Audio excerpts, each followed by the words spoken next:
What's up, pigs? Happy to see you guys for another episode of the Blind Pig Podcast, courtesy of bgobsession.com.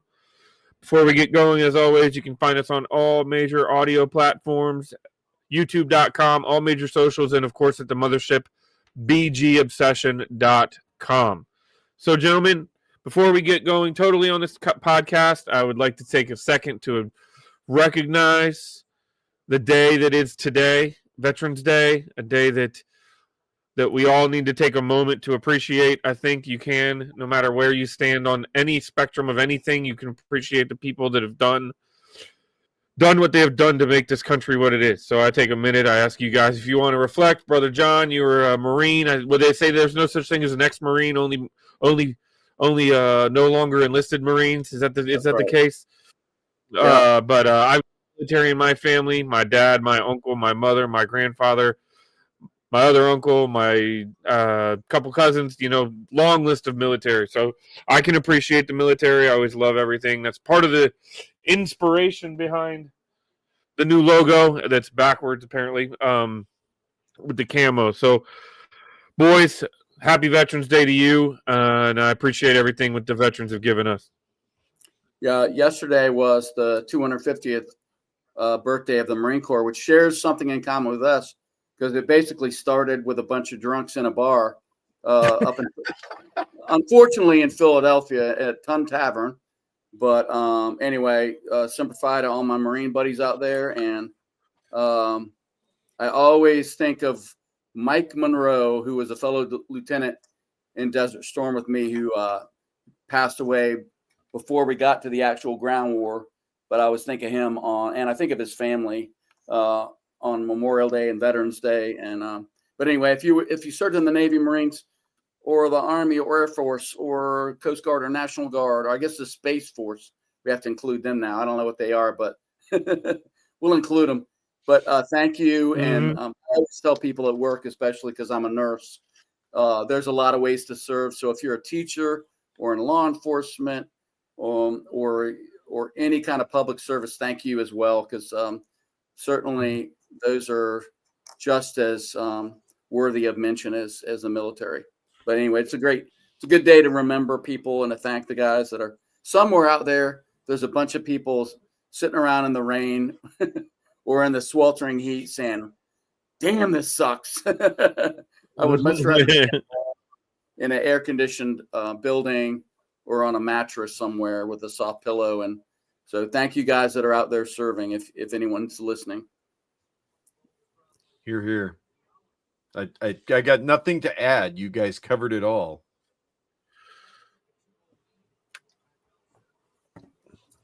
Well, I guess we can get into that shabingus that we saw this past weekend. I think all three of us on this podcast had some expectation of something similar to that. Maybe not to that extent, but we all kind of believed that we were up against a superior opponent. We were a depleted roster with a lot of issues, a lot of problems. We talked about a lot of the issues that weren't going to change over the course of 7 days from this same time we had the podcast last weekend. And I hate to break it to anybody out there that's listening or watching, and I'm not trying to be negative here, but guess what? It's probably not going to change by this time next week either. So, the team's already traveled to Madrid, so we can get into that game in a few minutes, but we already know who's out, and we're not getting a lot of reinforcements back. So, that game, I will say I was frustrated. I saw a lot of I will say that I've kind of started to pivot. Last week I was preaching continuity a little bit, but this past week the team just was not ready. Guys were out of position. It was the first time that I've seen sloppy this year, but it was the first time that I just saw like dejected and disinterested. And I don't know if that was coaching and poor game planning. I mean, you knew what they were going to do. Amon-Ra St. Brown is their number one receiver. He's their top guy. You cannot let him slice you. So I've started to pivot a little bit that I don't think Joe Witt Jr. is the DC of the future because I'm seeing a lot of bad tendencies. And I don't think you fire him in season. I don't think it makes much sense unless he's actively working against the production of your team at this point. You just do it in the off season. But that was a rough one. So we went from Joe Witt Jr. coming down to the sideline, which I'm all about, like I said on the board this week, like you can't beat them. You can't beat on the team for not doing something different and then beat on them when they do something different. So, I mean, they're trying things up. So I give them credit for trying to do different things to change the dynamic and change the direction of what's been happening. But I don't think that made a whole hell of a lot of difference. And I guess Dan Quinn announced earlier this week that he's going to be taking over defensive play calling, which that can't give you a warm, fuzzy feeling if you're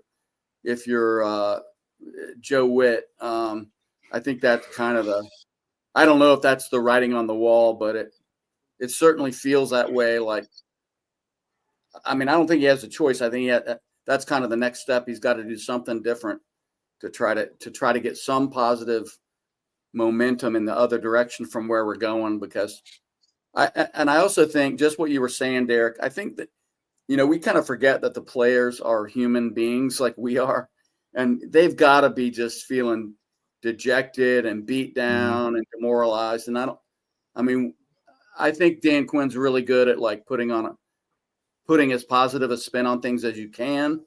But at some level, even he has shown in the last couple of weeks, you're starting to see some cracks in the coach speak, and it's really hard. I think this is a really tough season for the players and obviously the fan base. But because where do you find like nuggets of positivity and growth, inspiration, motivation? Because we're just so beat down. And I think we had some more injuries this week, although I've gotten so tired of like documenting it. I honestly didn't look. Trey Amos broke his fibula. He's out probably at least the rest of the season. Well, the good news is his tibia is fine. It was just a fibula. That's I have an orthopedic background, so I'm like, well, it could have been. Am I remembering that correctly? Let me just confirm. Yeah, I think that's right. So it just, the good news keeps on coming. So I feel for him, and I really feel for the coaches. Like, can you imagine having to get up in front of like John Keim, and as nice as John Keim is, and Nikki Jabala and all these people, and try to come up with an answer that doesn't sound like absolute horseshit? Yeah. It's got to be tough for them. All right. So I'll be honest and cop to this in front of everybody. We didn't get the game in Dallas. And considering the final score, I haven't done much in the way of going back and watching the game. I've caught a couple of highlights. Probably the biggest highlight I've caught is Deron Payne's exiting the field. You ain't missing much, buddy. Which I just felt like icing on the cake, right? When you figure Amos is out already and Deron exited stage left by punching a guy wearing a helmet. You just gotta wonder how smart that is, right? Technicality here, Bob. Hey, technicality here, Bob. Payne got ejected early. Amos didn't go out until the second half. Well, I'm saying from the viewpoint of a guy on the back end of the game, do I want to watch this, right? I mean, I already know that several guys aren't making the trip to Madrid. And the one bright spot that I thought, glancing at the box score, the one thing I thought, oh look, man, maybe there's a little bit of light here in all the darkness, and that's Treylon Burks. The guy caught 3 passes for 58 yards, one of them for 37. He just went out, broke his finger. And now he's out with, he had minor finger surgery and didn't make the trip to Madrid. But I was like, hey, maybe we got a little lucky picking up somebody's cast-offs. Former first-round draft pick. There's got to be something there, right? Theoretically speaking. Although, from the home of Jamin Davis, I guess we know better than to bank on draft position, right? But and Jahan Dotson. Yeah.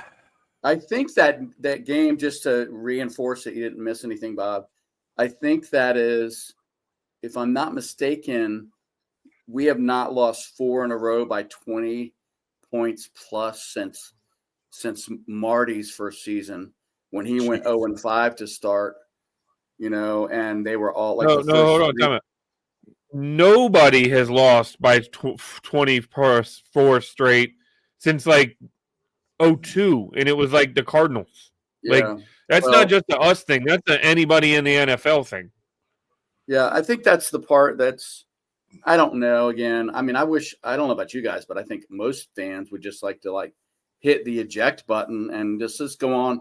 Let's fast forward to 2026 and let's go on to April and draft already. I don't know. I mean, I really don't know what there is to look for, but I do think it's really demoralizing to just keep getting trucked. I mean, it's one thing to lose. Yeah. But, you know, we said it like 150,000 times on this podcast. The NFL is a week-to-week league. Somebody get in the locker room and tell those guys it's a week-to-week league. Like, yeah, you really. can just get lucky as hell and win an NFL game once in a while. I mean, we can't just be getting dominated. John, here's what I'll tell you what to watch for, and it's something that I've tried to, over the last 5, 6, 7 years, get myself back to, and it's going to sound a little wishy-washy, but we only get 17 of these things a year, right? We have 17 Sundays or Mondays or Thursdays or Saturdays or Fridays or whatever days that we get to watch our football team play. So I'm not going to let one, or, you know what I mean? Like, my kids love to see me get excited and cheer. They laugh about it when I jump up and down and hoot and holler, and, you know, and they cheered the cheer team they're on as the Commanders locally, and they'll tell everybody their favorite football team's the Commanders.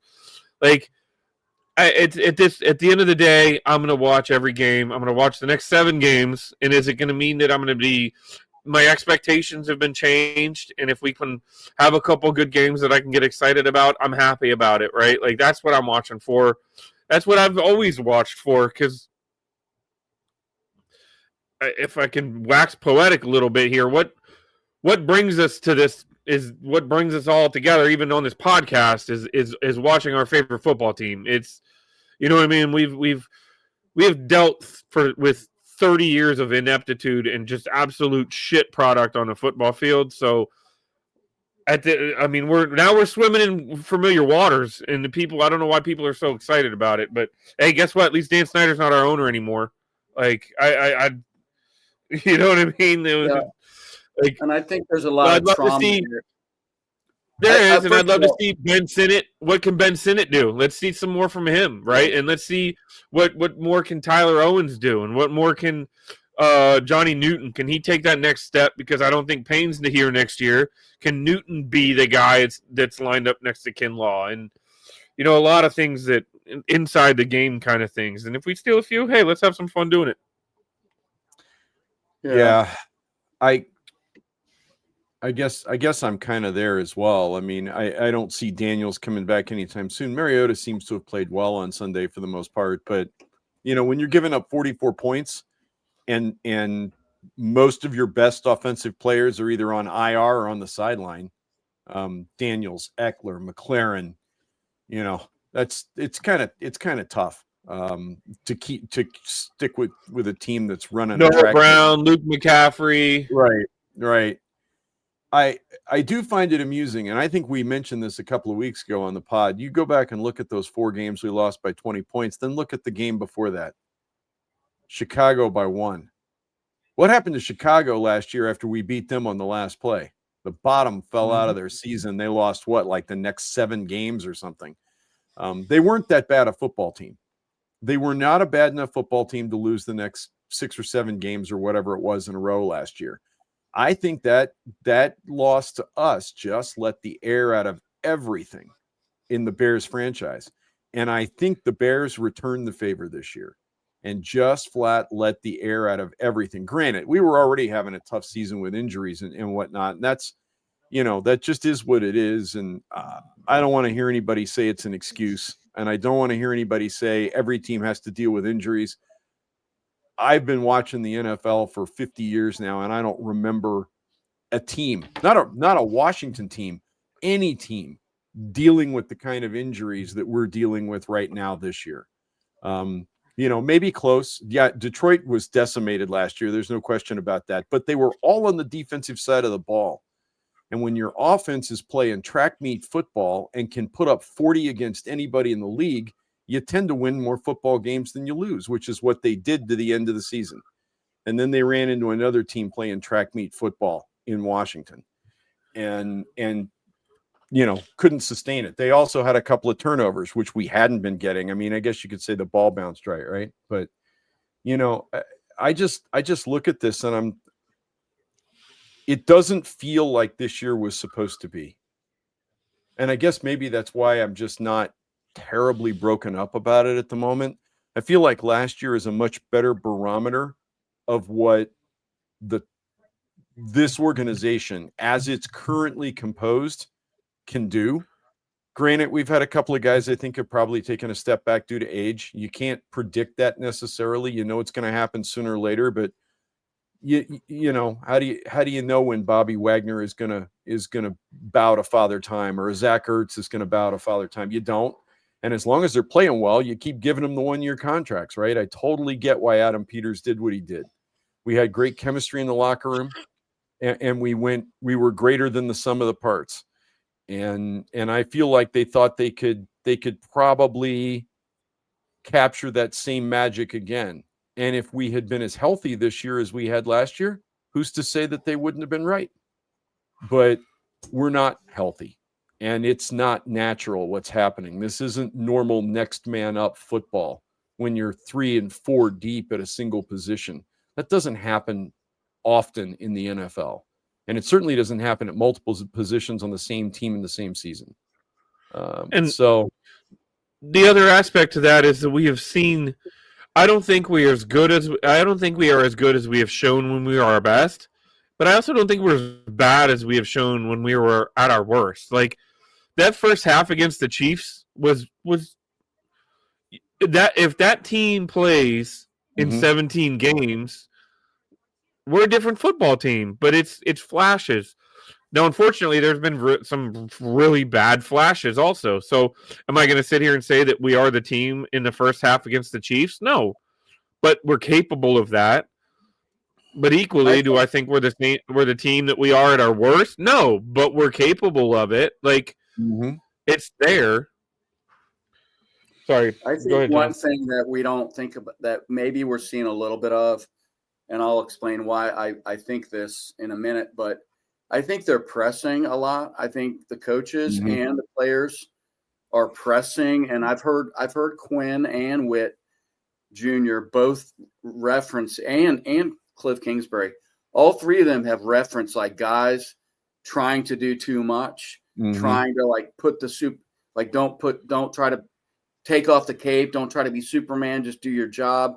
And I think that is in reference to guys that feel desperate to turn it around and to make a difference and to make plays even when they're not there to be made. And I mean, that's when people say sometimes a season snowballs. I think a lot of times it's not that they don't care and they're not trying. It's almost that there's so much pressure that guys are doing. They're just playing outside of what the scheme is and what they're being asked to do. And it just feels that way to me. Because I don't think, just to, like what you said, Bob, I don't think this team should be losing by 25 to 30 points every week. And like we even said, I mean, even when bad teams play good teams, over 4 or 5 games, they're going to win one of those games. They're going to, in most seasons, you're going to see a team win games that they shouldn't win. And we're not even competing to where we can beat teams that we might need to beat, like coming up this weekend in Madrid. I mean, I think we're a better team than Miami. Am I confident that we can beat Miami on a neutral field? No, I'm not. I'm not at all confident. Yeah. And I think it's part of that is they've gotten in their heads quite a bit, and it's kind of snowballed and spiraled out of control a little bit. Yeah. I want to follow up on something. So 2 examples. First of all, I know everybody's banging on about Witt, but you brought up the Kansas City game, Derek. Joe Witt called that first half. And that's some of the best defensive football we've seen here in the last 2 years. Joe Witt was the defensive coordinator. He called that game. He set that game plan up. and everybody executed. And the team looked pretty good against one of the best offenses in the league. That's the first thing. Second thing is, in the second half of that game, I watched Bobby Wagner overrun a play that I guarantee you he wouldn't have overrun last year. And it just looked like he overthought it. It looked like there was too much adrenaline, too much too much gotta do something spectacular right here, right now. And he ran himself right out of the play. Running back cut back underneath of where he went. Normally he would have stopped and filled a hole. He didn't. This guy's, I don't know, how many times has he been an all-pro and a Pro Bowl player in his 11, 12-year career? The guy's a legend. He's a first ballot Hall of Famer when he gets to it, and he's messing things up. That just tells you exactly what you're talking about, John, that guys are trying too hard. And maybe some of these older guys are a little more culpable than the younger guys because they see the end of their career.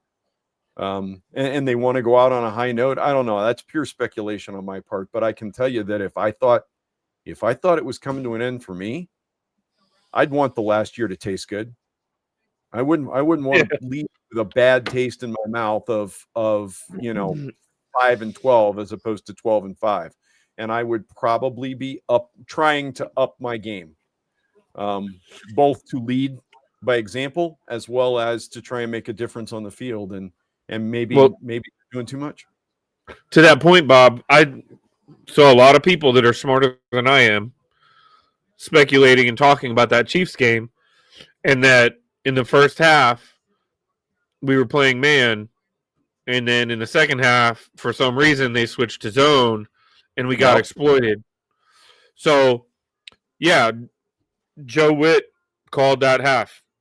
But if that is the case, and I'm going to say if, because I don't have the nuance to go back and watch it and be like, we have some guys like Skins in Paradise and some other people on the board that are very, very well in K-Dog that are very well versed in that. But if that's the case, then that is equally on Witt to say, yes, agreed. It's working. Agreed. It's working. What are you doing? You know what I mean? Like, I said it. I said it in the pod after the game. I couldn't understand why we gave up on something that was working and went to something that's been our Achilles heel all season long. We're not playing well in zone coverage. We just aren't. Guys are missing assignments. They're, to resurrect the ghost of Jack Del Rio. They're 2 steps to the left of where they're supposed to be, or 2 steps to the right of where they're supposed to be. And so it's opening up gaps. They're missing tackles. Lattimore is much better at the line of scrimmage in a guy's face, playing press man into bump and run.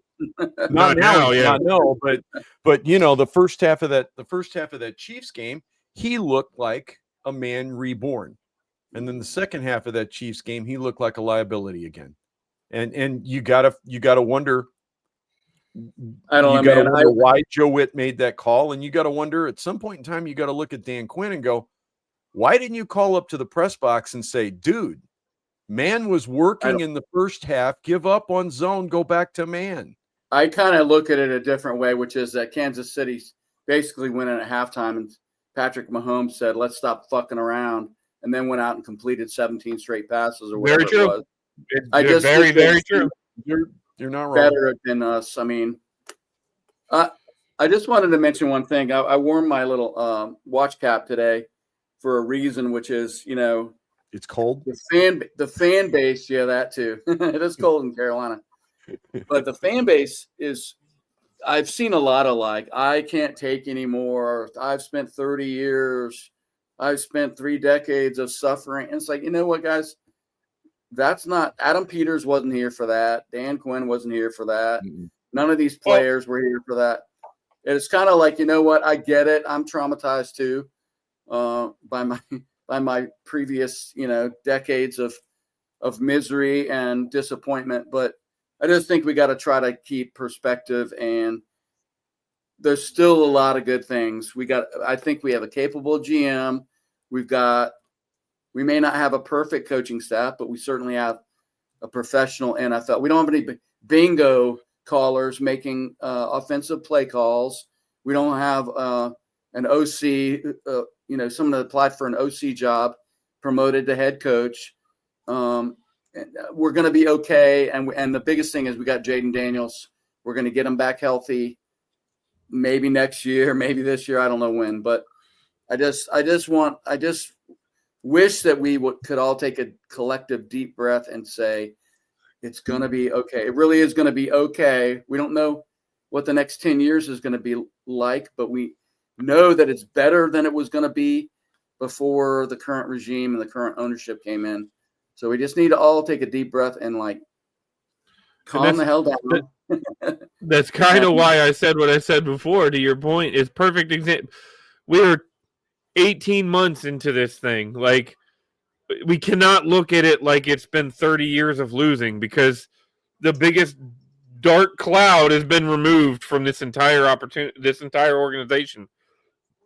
I mean, we have so much going on right now. And one thing that I wish I really wish fans would to keep into perspective is John, and you say it on the board a lot, and you've said it on this podcast a lot.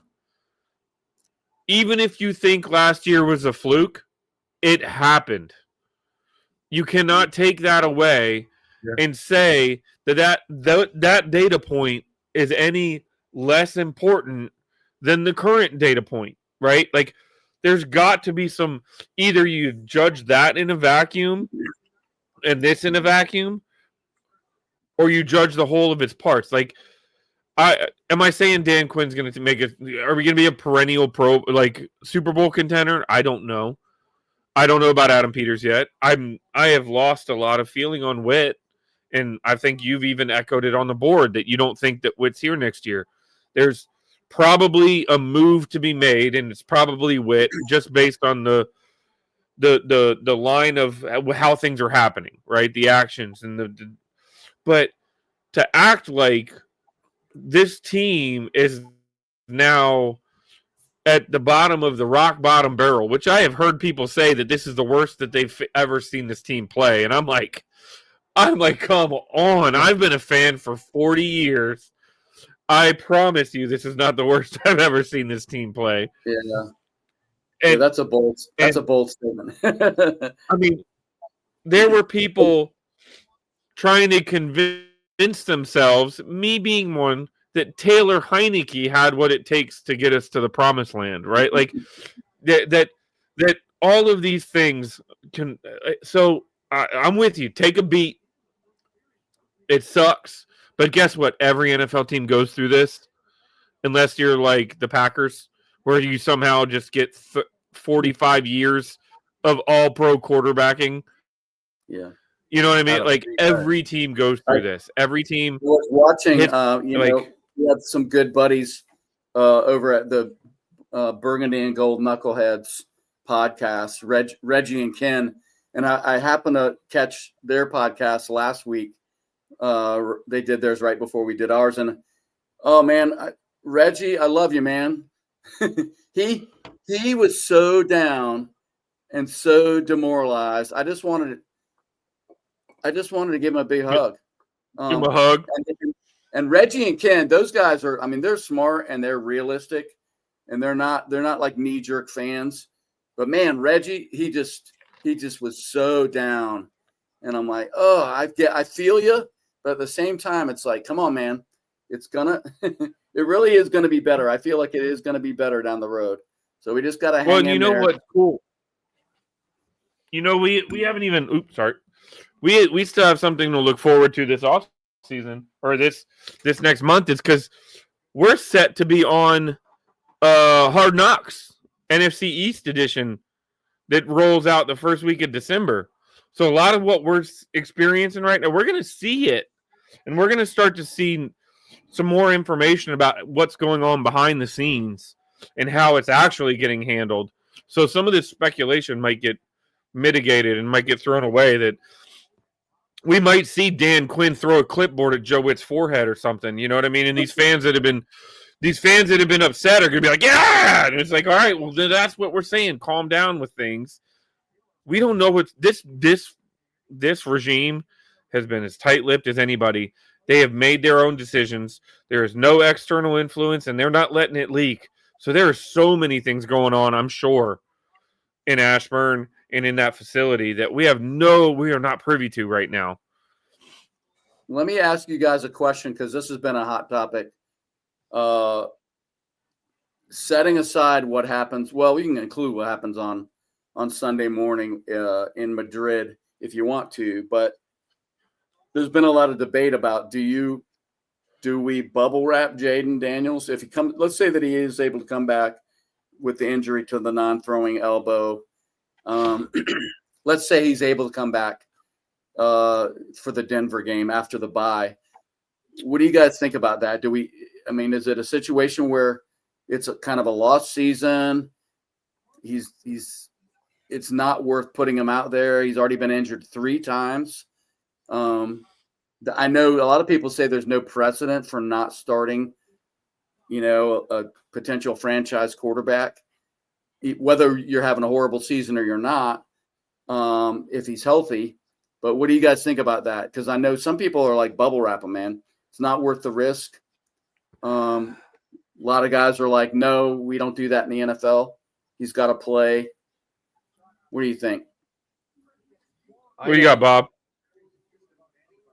I don't think you bubble wrap him. I'm not sure I bring him back against Denver regardless, but I'm not sure I put him on the shelf for the rest of the season either. I'm looking at the schedule. I don't see a problem. I mean, if he's good to come back against Denver, I'd probably leave him on the bench for one more week just because. But you got Minnesota and New York, your next couple of games there. Really, the only bad defensive games we've got left after Denver are Philadelphia twice. The Dallas defense is highly suspect, and can't seem to generate a pass rush. All right, New York's got some game, but Larry Tunsil held Trey Hendrickson. No, not Trey Hendrickson. Thibodeau, Kayvon Thibodeau. No, I'm thinking about the guy from Detroit this weekend. Oh my gosh, he just signed a contract. Aiden Hutchinson. That's it. Not Trey Hendricks is the Bengals.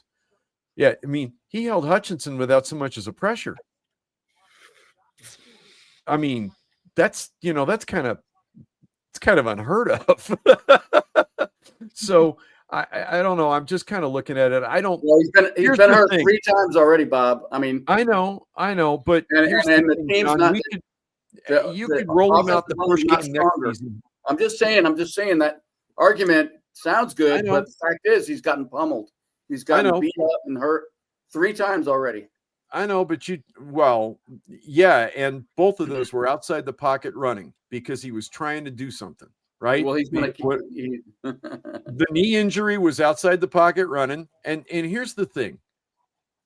He's going to continue to do that for a little while. He's a young man. That's how he's played his entire career to this point. He is not old enough that he is going to settle down and be that pocket guy completely. He just isn't. I don't see it happening anytime soon. We could run him out the first game next year and he'd get injured. Here's the thing. NFL games are few and far between. Derek pointed it out earlier. We only get 17 shots at this in a given season. Do we take away the opportunity to pick up a third of a season's experience in his second year? Just sit him on the shelf and gain nothing? No, I don't see that. I agree with you, and I don't know who said it, but several guys have pointed out on the board that's just there's no precedent for doing that. I do think the absolute worst case scenario for this team would be Jaden Daniels, like, knock on wood, having a ligament tear in like the second to last game of the season or the last game of the season. But you're right, that could happen the first game of 2026. And the only thing I would say, the only caveat I would say is, he had a pretty significant knee injury. He had a quad, or I think a hamstring injury was the second one. And then he had the elbow. If he's not 100% healthy, 100% healthy. Right. I'm not out there. And I wouldn't disagree with that. I would my stipulation at this point would be 100%. It wouldn't be an 80% guy. There's no reason to put an 80% guy out there, but 4, 5, 6 games that you can get for experience. Now, this would be just to be clear for everybody that's listening and going, man, that Bob guy's an idiot. If this were deeper in the season and we were looking at him potentially not being healthy until Christmas, that's a different matter. And I say, you know what, screw it. Just let him stand on the sideline and watch Christmas Day and whenever we play that last Philadelphia game, since it's still TBD on the list, right? Then I shut him down. But with 6 games left to play, no, I want my guy to play if he can play. Well, the one factor that is going to be answered on Sunday morning is if we lose another game, if we lose to Miami, we're done. That pretty much eliminates us from the playoffs. I mean, maybe not technically, but for all intents and purposes, it probably does, because we could still get to 10 wins as of today, and that might not even be good enough to get us into the playoffs. But we're not getting into the playoffs in 2025 with 9 wins, and that's a big. I mean, we would have to sweep the table, and including beating Philly twice. Which I'm not sure we can do once, much less twice. But so, John, to answer your question, I'm gonna have to echo what Bob said. I think we still have to remember Jaden Daniels is in his 2nd season as a quarterback in the NFL, and repetition matters. Yeah. Preparation matters, and it is going through the week where you're the number 1 guy. You're taking the majority of the snaps. You're looking at the defenses. You're calling the audibles. So we see Sunday as 60 minutes, but they put in 60 hours of prep work into that 60 minutes of football. And when he is your starting quarterback, whether it's him or Mariota, that changes who's getting those repetitions. Now on the board, I said, if you want to embrace the quote unquote tank, and you want to play, at this point, I would throw Hartman out there for the next 2 weeks and see if you've got a viable backup quarterback on your roster. But I'm just saying for the next 2 to 3 weeks, that's not long term. But that doesn't mean he's taking over starting duties. When Jaden Daniels is healthy, he's your starting quarterback, because 4 more weeks of him as quarterback, of seeing defenses, a guy with 24 starts under his belt versus a guy with 30 starts under his belt as a quarterback, there's a big difference there, right? And that's just regular season games. You throw in the playoffs, now you go from 27 to 34. He's now, with these last games, and he's preparing against the Eagles. He's preparing against the Cowboys. He's preparing against NFC East opponents that he's likely to see for the next, hopefully, 10 years of his career. So I think it's valuable, even if the season's technically over, to get him out, keep him healthy. And look, yes, he got hurt scrambling. You don't want him to stop that. But the more reps he sees where he's on the field in real time, playing real football games, he's going to learn how to manage that. That is something that is not learned in practice. Because guess what? Javon Kinlaw dislocates his elbow in practice, he's unemployed, okay? That's not going to happen. Those scenarios are not going to happen in practice. Those are things he's going to have to get through in games, learn in games, and he's going to learn from it. So I think this injury, knock on wood, is not one that's going to affect his career at all, because it's his non-throwing arm. It has no effect on his ability to run, throw, any of it. It might affect his ability to call an audible, because he can't put his arm up over his shoulder. That's the extent of it. So when he's healthy enough to go, if he's 100%, no, you trot him out there and you hope you can get another month of reps under his belt, because you treat him the same way you would any other second-year quarterback, that repetitions is as important as any of it. So before we get to before we talk about the Dolphins game on Sunday morning, I know it came up today on the board. As of today, we would be drafting 8th in the NFL draft. The interesting thing is, I think there's one other 3-win team that we're tied with. And then I think there's like 6 or 7 2-win teams. maybe might be overstating it, but so there's a lot of possibility. We're not gonna the whole tank thing. That's a fan thing, in my opinion. We're not gonna. There's no way in hell this front office or the coaching staff is ever gonna mention the word tank, and they're not gonna intentionally try to tank. I don't think that really happens in the NFL, but we have a pretty tough schedule down the stretch. So I guess if you're looking for silver linings, we potentially could be drafting much higher than we ever imagined we might be come 2026. So that's just something to, not that I'm not there yet. Look, I'm not going to post in the draft thread, although some people already are. The draft thread has like 30 pages on it. What are you talking about? I'm not ready for that yet. I'm still a little bit engaged. To be fair, the draft thread got a really early start this year. I think I'm the guy that started it the last 2 years, and I'm pretty sure I started it after game 1 the last 2 years. This year, our buddy Paul from Canada started it like 2 days after the draft. Back that the OP in that thread is tagged April, and it had 8 or 9 pages before we hit May. So yeah, we got some guys that are really not. I'm not one of them, but we have a lot of draft nicks on BGO. If you're into the NFL draft and free agency, there's a lot of guys that do a lot of homework on our site. And specifically to this team, there's a couple guys that'll go outside of this team, but yeah, I would fully endorse if you're interested in some draft knowledge about this team.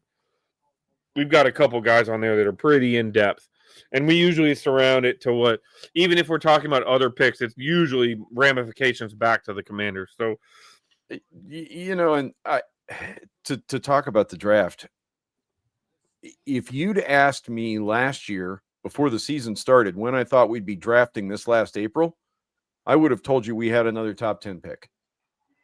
Rookie quarterback, the cupboard's bare on defense, brand new coaching staff, everything rebuilding, just about everything from the ground up. I don't care what they said about, not a rebuild. We just need to, retool. No, this is a rebuild.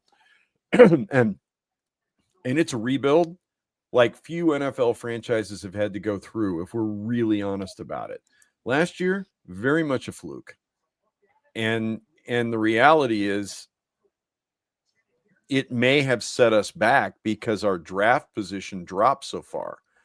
Think about, if we'd been drafting at or around number 10 last year, how much different maybe things would have been. We wouldn't have drafted Connerly. Maybe we'd have gotten a stud defender that would be making a difference at this point in time.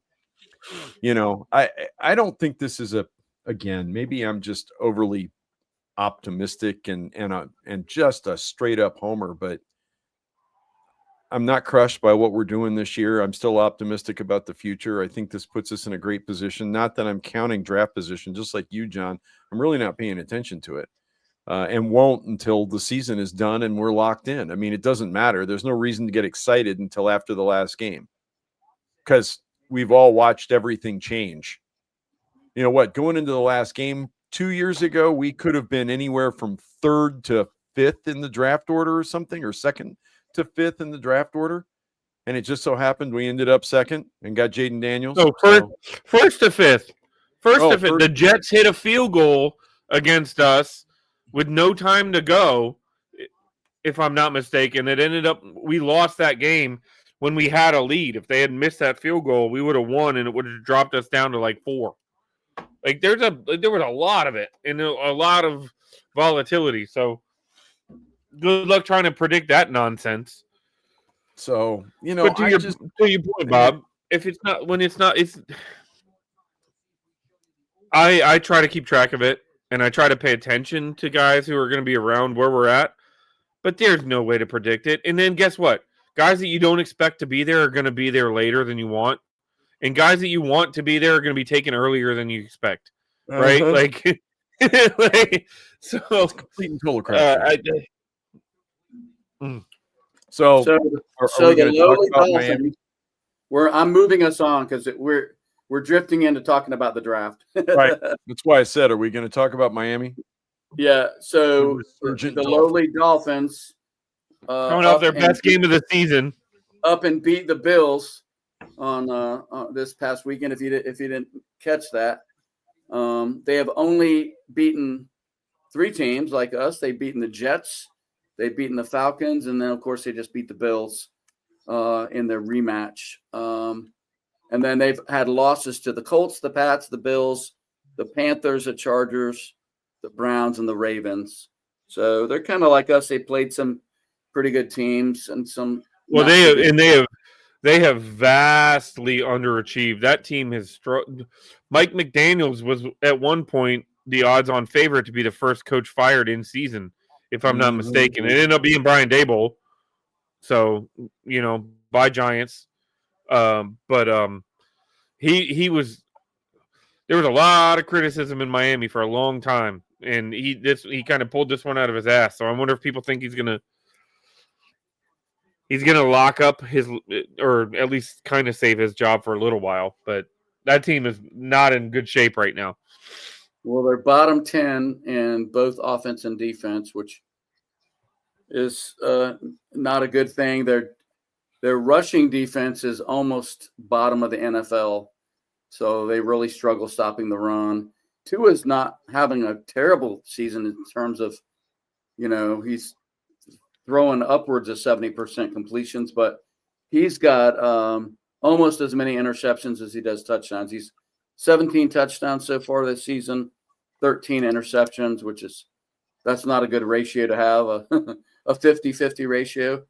But they got a couple of guys. Explosive running backs on the football field. Devin Achane can score from anywhere, anytime, and I don't think he gets enough credit. I think he's up there with Bijan Robinson. He's up there with DeAndre Swift. That guy can hurt you quickly. He was about 60% of the Dolphins' offense against the Bills. He had 174 yards rushing and 51 yards receiving. But what was his long rush? His long was 59. Yeah.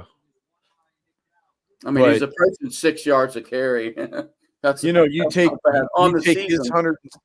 his 174 yards off the board, and the Dolphins had 25 yards, 26 yards rushing total.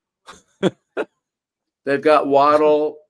I don't know if Tyreek Hill's healthy, but they've got some pretty good wide receivers. They really have no tight end. They're kind of like us, unless you want to count Zach Ertz, which I'm kind of over Zach Ertz at this point. Sorry, anyone that loves Zach Ertz, but I'm kind of over it. I'm ready to move on from that. And but they're even in worse shape than we are at the tight end position.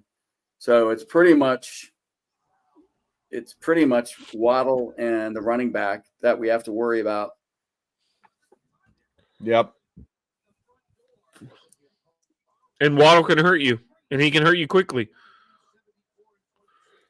I mean, he had 5 for 81 or 5 for 84 with a touchdown and a long of 38 on 7 targets the other day. So, and that's against a pretty good Buffalo defense. I was about to say that's against a premium defense. Put him up against a bad defense. He can burn you. Yeah, I kind of don't know where this game came from Miami. Oh, it's always that way though, man. With Buffalo and Miami, You're right. Toss a coin. It's that way every single year, every single. It's like Chicago and Green Bay. It's like Baltimore and Pittsburgh. You're right, 100%, John. Like it should be with us and the Giants, but it's not. It should be that way with in the NFC East, but unfortunately, of late it is. It's kind of one of those random things, like the Cardinals and the 49ers. How many times have the 49ers been like a perennial premium talent, and the Cardinals find a way to like beat them in Arizona or something? Look, I'll say it. Even with what we're dealing with, I still think we should beat them. And I say that because I think they are worse off than we are, and they have been worse off than we have been over the last 3 or 4 years. I think Mike McDaniel is a brainiac head coach, but I don't think Tua is the guy. I don't think he's ever going to be the guy that. Another former Washington coach, by the way. They're all over the place. People are like, already want to plug him in for Cliff our Kingsbury. offensive coordinator next year. Yeah, when Cliff Kingsbury gets hired to be the Giants head coach, because he's the second favorite in Vegas as to be the Giants head coach next year. Well, I do wonder if Miami, if the players, I don't know if it's a thing, but if you think your head coach is on the way out, whether or not that kind of sets you up to start mailing it in, or I don't know. I do think that is a little bit of a factor, though. I also think it's a little bit of a factor that we're not the Buffalo Bills. That's their main rivalry. They have been taught to hate that team, right? Like that's it's a different animal. If they beat Buffalo, it's kind of like when our teams have been really bad. If we can beat Dallas and Dallas, Philly, right? Then that kind of okay, we can live with that. And they were playing in Miami, and let's face it, that's one of the more serious warm weather home field advantages in the league. The humidity down there just absolutely is brutal, and they practice in it all the time. I can't think of another place in the league that has that kind of atmosphere. New Orleans would if they played in an open air, but they don't. They play in an air-conditioned dome. Green Bay's not humid like that. No, it's the opposite effect, though. You play in Miami, you got to travel to Green Bay in December. Good luck. Yeah, no, absolutely. I'm just saying, most of the time people are like, a warm weather facility, that shouldn't be that big a deal. It's not like playing in Buffalo in January. No, but the mug is real. Buffalo, if you play for Buffalo, playing in 85-degree temperatures with 95% humidity is kind of like having other teams having to go to Buffalo in January. It's just the opposite. And so there's a lot. I'm kind of with Derek. I think we should be winning this game on Sunday. The question is whether or not we will win this game on Sunday. I think we're the more organized of the two football teams. And when you travel internationally like this, I think that matters. I guess so. I would say, what is this, 5 losses in a row? It would be, yeah. Oh, no, it is 5 in a row now. 6. Yeah, we're at 5 is what I mean. 5 in a row. Yeah. If we were to lose, it would be 6 in a row. I just think we have too good of a coaching staff to lose another one in a row. But I don't know. At this point, nothing would surprise me. I guess we can start chanting 7 in a row or we don't go again. I don't know what season. We could have said that 3 weeks ago. No, I'm not doing that. Well, are we going to make predictions, or are we at the point of the season where we don't even care? We can do predictions. I think our offense. I'll lead it off. Hell, I think our offense has what it takes to put up some points. I don't think we're going to have hang a 40 burger, but I think we can flirt with the high 20s. And I think Miami still struggles, but they have some ability to put up some points. So I could see like a 27-23 game. You know what I mean? And if a couple stalled drives in this by Miami in the red zone results in field goals instead of touchdowns, I think we're gonna have to control the ball if we want to really play this game. And I think we're going to beat the shit out of Tua. And I think we've seen that it can happen. I mean, he has been susceptible to getting his bell rung multiple times. And I'm not saying I want to concuss the guy, but we need to find a way to get to him. We cannot let him sit back there and have that long time to be able to find guys downfield. So I'm thinking 27-23 Washington. It's one of the first games in the last 5 weeks I've been actually confident we can win. And we'll see what happens there. So I think that the big wild card in this is we got Dan Quinn in charge of the defense. And I hate to say it, but I think that's going to make a big difference. And so I see the defense looking much, much better, especially against the run. like maybe holding him to under 100 yards, that kind of a defensive performance. And the other thing I'll say is I think we're going to see Bill wake up again because I don't think their run defense is worse than ours is. And I think that we could take advantage of that, and we might see Bill have a big game for the first time in like a month and a half. So I'm going to call it 21-17 Washington. John stole my thunder because nobody else had talked about Quinn. I was gonna bring. Here's the thing. There's plenty of tape on the players that we've got. There's plenty of tape on the scheme, and they're not going to change the scheme radically in a week. That's not going to happen, especially a week when you've got to travel internationally. However, Dan Quinn is a completely different chess player to Joe Witt Jr. The other thing is the Quinn-Witt combination worked well in Dallas when Witt was doing what he's being asked to do now, and that is work on coordinating pass coverages. He's allowed to focus on just one part of the defense again, which is something that he proved in Dallas that he was adept at. Remember, Dallas set a record for, they had a guy set a record for number of interceptions in a season. They didn't. Number of pick sixes. Brand. Yeah. Oh, yeah. Pick sixes in a season. Deron Boyan. Dallas had a real knack for getting their hands on the football when Quinn was calling the game and Witt was organizing the pass coverage. And you can't help but be a little optimistic, I don't think, but at the end of the day, it's still the same players and they still have to think. But I just feel like Quinn is a natural at defensive play calling. And I'm not sure Witt is after watching a season and a half of him. I'm just not sure that he's a natural at it. And McDaniel isn't going to have any tape of Quinn in Washington calling a defense with these players. He's got nothing to go off of. He can look at the scheme and he can plan for the scheme, but he can't plan for what Quinn is likely to do in a given scenario in Washington. And I think that's a little bit of an advantage. I worry about, you said you think Bill wakes up this week. I worry about it because I still don't see a lot of passing game to force Miami to pull that eighth guy out of the box and play us honest. I think we're going to have to prove it that we can run the football. But I think we're due for one of those rise up games where the team just gets fed up and goes out there and puts up. You know what I mean? It just feels like this is that kind of an opportunity this weekend. We've got the bye next week, so guys are going to be excited to get maybe a little bit of time off and get healthy. It just feels like this weekend is ripe.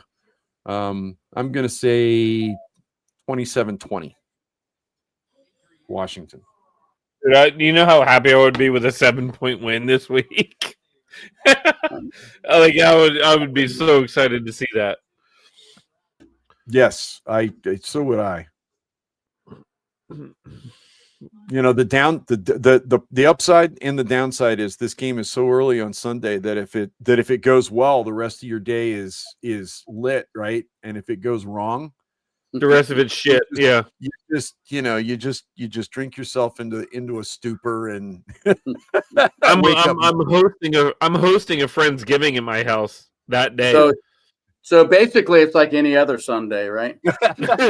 No, because the last 6 Sundays haven't started until 4:30. If you're pissed off, you pass out. Like right now, like if we're mad now, we're mad from noon until bedtime. Well, as always, it's been a pleasure. I applaud both of you guys. We're not here just for fun and games. We're here for more than that. Like we started this podcast, almost 400 episodes ago? Is that right? Yep. We have to be honing in on that because during COVID, we wanted to get together with our boys and share a drink and cheers to each other virtually, and talk football. So as always, it's appreciated. And that's the root of this entire podcast. So if you made it this long, made it this far, we appreciate you. Give us a like, a share, and a follow. It's 2025. You should know how to do that. Find us on all major audio platforms, YouTube.com, all major socials, of course, at bgobsession.com. And boys, that'll do, pigs. That'll do.